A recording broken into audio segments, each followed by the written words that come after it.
বিরোধী অপরাধে সাংবাদিক কিংবা অন্য যে কেউ জড়িত থাকুক না কেন আইন অনুযায়ী তার বিচার হবে। Attorney general Asaduzzaman.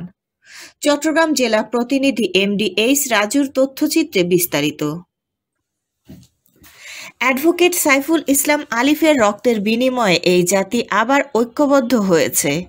আমরা ন্যায় বিচারের দ্বার সবার জন্য উন্মুক্ত রেখেছি attorney general. Chittagong press club অন্তর্বর্তী কমিটির আহ্বায়ক জেলা প্রশাসক ফরিদা খানমের সভাপতিত্বে অন্তর্বর্তী কমিটির সদস্য গ্লোবাল টেলিভিশনের ব্যুরো প্রধান গোলাম মাওলা মুরাদের সঞ্চালনায় বক্তব্য রাখেন কমিটির সদস্য সচিব জাহিদুল করিম কোচি, সদস্য মুস্তফা নাইম, এনটিভির ব্যুরো প্রধান শামসুল হক হায়দারি, চট্টগ্রাম মেট্রোপলিটন সাংবাদিক ইউনিয়ন সিএমইউজের সভাপতি মোহাম্মদ শাহ নেওয়াজ, সিএমইউজের সাধারণ সম্পাদক সালেহ নোমান ও ওয়াহিদ জামান, ৭১ টেলিভিশনের ব্যুরো প্রধান সাইফুল ইসলাম শিল্পী, বাংলাদেশ সংবাদ সংস্থার বিশেষ প্রতিনিধি মিয়া মোহাম্মদ আরিফ ও শাহনেওয়াজ রিটন সহ অনেকে।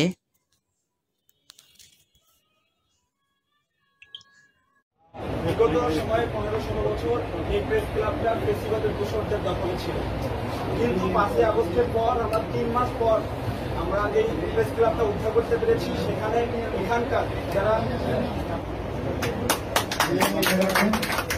আপনারা আইনসঙ্গতভাবে আগাবেন, আইনসঙ্গতভাবে আছেন, যাচাই বাছাই করে তদন্ত করে তাদের ব্যবস্থা নেন এবং সেই অনুসারে চার্জশিট হয়, গ্রেপ্তার সেই অনুসারে হচ্ছে।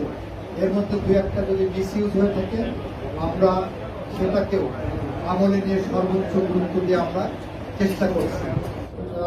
বক্তব্য সেটাকে ধারণ করি, সেই ধারণ করেই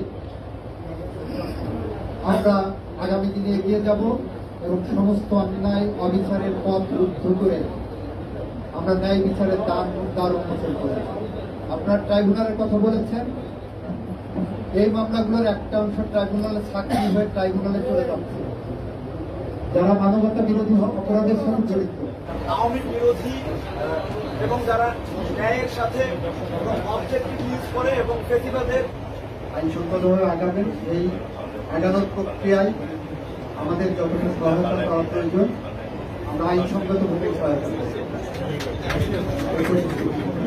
আর কোনো প্রশ্ন না থাকলে আমরা থেকে ভারতীয় সংস্থা সহ বিভিন্ন ইসলামের মতো সংগঠনকে প্রেস ক্লাব থেকে যারা যারা সহযোগিতা করতো তাদের কোনো আইনি ব্যবস্থা নেবে। বাংলাদেশে সদ্য বিদায়ী ফ্যাসিস্ট সরকারের প্রধান যিনি ছিলেন তার থেকে ক্ষমতাবান আর কেউ ছিল না। জনরোষের কাছে, দেশপ্রেমের কাছে, মানুষের অধিকারের কাছে, মানুষের গণজোয়ারের কাছে ভেসে গেছে। আপনারা দেখেছেন ইতিমধ্যে আপনাদের মধ্যে যারা জনগণের মধ্যে এক ধরনের সংশয় তৈরি হয়েছিল যে আমাদের বিপ্লবের ফসল কি নষ্ট হতে যাচ্ছে কিনা। গত ২-৩ দিনে আমাদের শহীদ আলিফের রক্তের বিনিময়ে বাংলাদেশের মানুষের মধ্যে একটা ইস্পাত প্রতীক দৃঢ়তা এসেছে। বাংলাদেশের মানুষের মধ্যে দেশপ্রিয় গণতান্ত্রিক অধিকার রক্ষা করার জন্য যে গণজোয়ার তৈরি হয়েছে